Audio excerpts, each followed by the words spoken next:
Hi, I'm Mike. Welcome to Oxford Online English. In this lesson, you can learn about the modal verb would in English. Would you like to learn more about would and what it means? If I asked you to tell me all the meanings and uses of would right now, would you be able to? Like all modal verbs, would can have many different meanings. These different meanings aren't connected to each other, which can make it difficult to work out what would means in different sentences or situations. In this class, you'll see all the uses of would and the meanings. Let's start with the most important use of would. Imagine your friend asks you, what would you do if you were attacked by a shark? Why does your friend use would in this question, and how should you answer? Probably your answer would also include would. Maybe something like, I'd probably try to hit it on the nose or poke it in the eye or something like that. Maybe I'd just try to swim away. So, any ideas? Why do we use would here?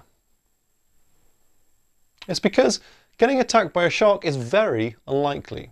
We use would when we talk about things which are either very unlikely or totally impossible.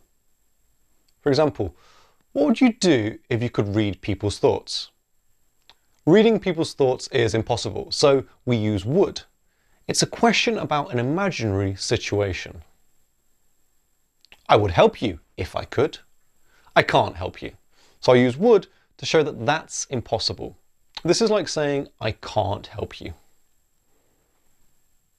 She would be here, but she has too much work at the moment. She's not here, although she would be if she didn't have so much work. In all of these cases, when you use would, you're talking about a situation which isn't true and which you think will never happen.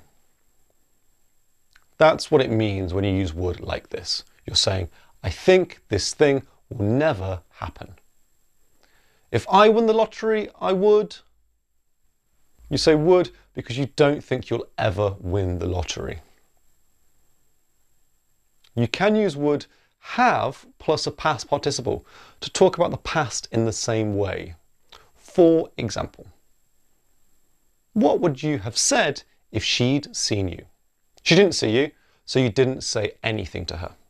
I'm asking you a question about an imaginary situation. I'm saying, imagine a different version of the past where she did see you. I wouldn't have come if I'd known it was going to go on so late. I didn't know it was going to go on so late, so I did come, but now I regret it. Imagine you're at an event and you have to get up early tomorrow. The event goes on much later than you expected, so you say this. He wouldn't have been much help anyway. He wasn't there, so he couldn't help, but even if he had been there, he wouldn't have been able to help us. This is the most common way to use would, and probably the most complicated. However, would has many other uses. Let's look.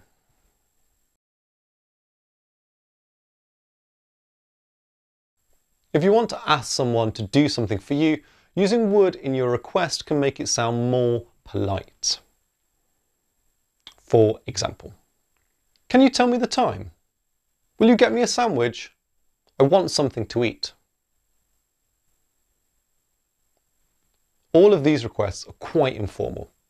That can be fine depending on the situation, but sometimes you want to be a bit more formal so that you sound polite. Would can be useful here. Look at the sentences. Can you see how to use would? Okay, let's check your ideas. Would you mind telling me the time?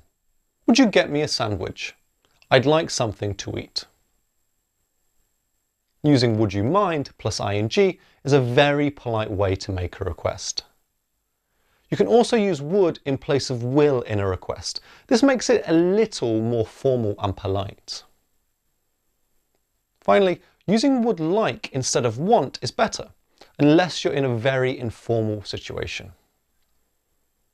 To be clear, these aren't the only ways to use would. There are other possible answers. For example, you could say, Tell me the time, would you? Would you mind getting me a sandwich? These are possible, but the first answers I gave you are the most obvious. Also, let's get something clear. There's no connection between these different uses of would. If you use would to make a polite request, like you're doing here, there's no connection with the idea of imaginary or unreal situations that you saw in part 1. Okay, let's move on and look at another way to use would.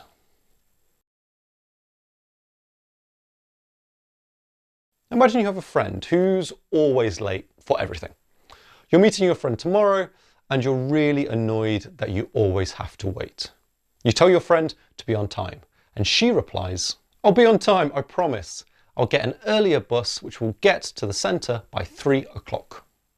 Now, imagine that it's a few days later and you want to tell me what your friend said to you. How would you do it?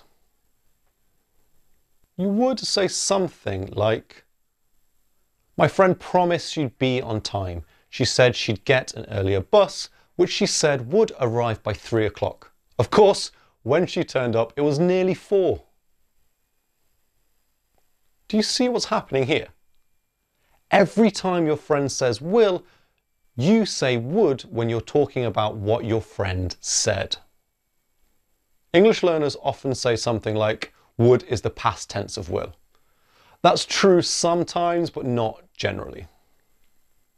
For example, for the uses of would you saw in parts 1 and 2, it's not helpful or accurate to say that would is the past tense of will. However, in reported speech, it's a good way to think about it. There's one more case where would has a past meaning connected to will. Do you know what I'm talking about? Both will and would can have the meaning of refusing to do something. For example, I'll ask him, but he won't help me. He'll refuse to help me in the future. I asked him, but he wouldn't help me. He refused to help me in the past.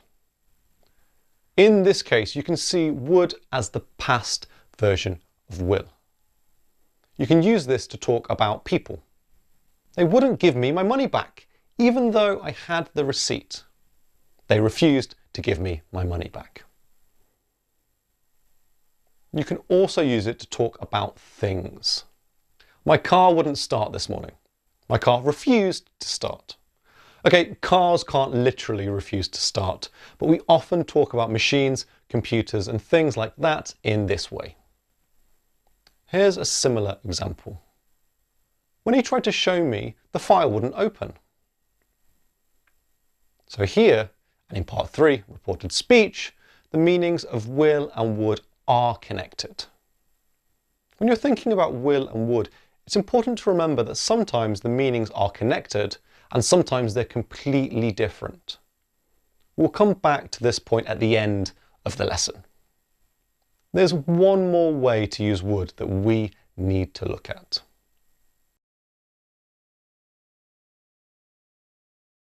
You can use would to talk about things you did in the past, but don't do now.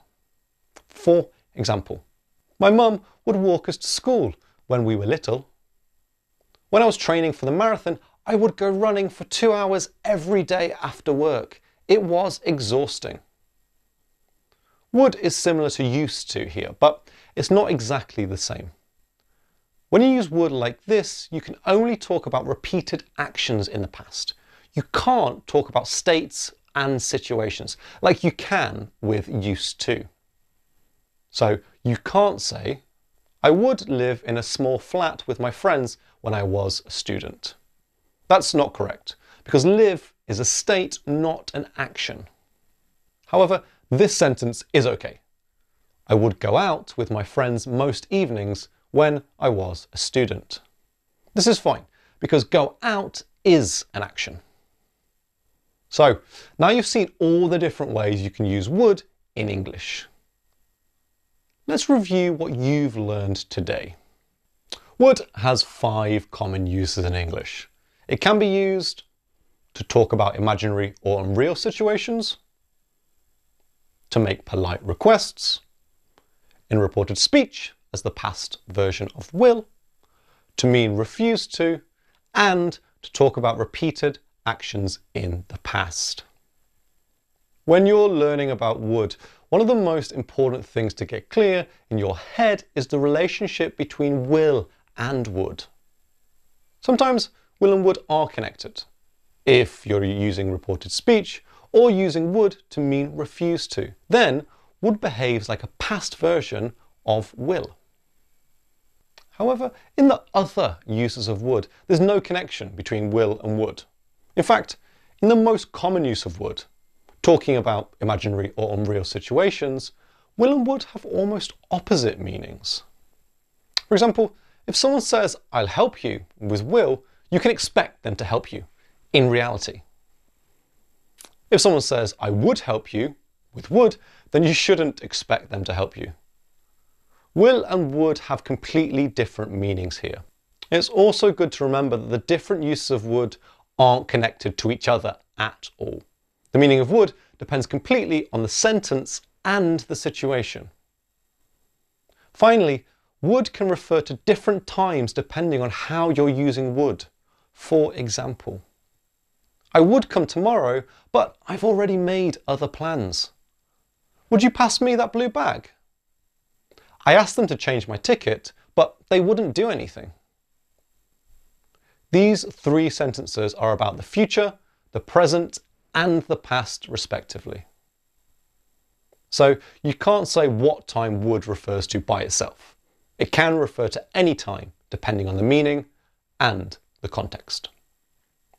Most importantly, would doesn't necessarily have a past meaning. Sometimes it does, but it can also refer to the present or the future. What's the best way to improve your understanding of this topic? Practice, of course.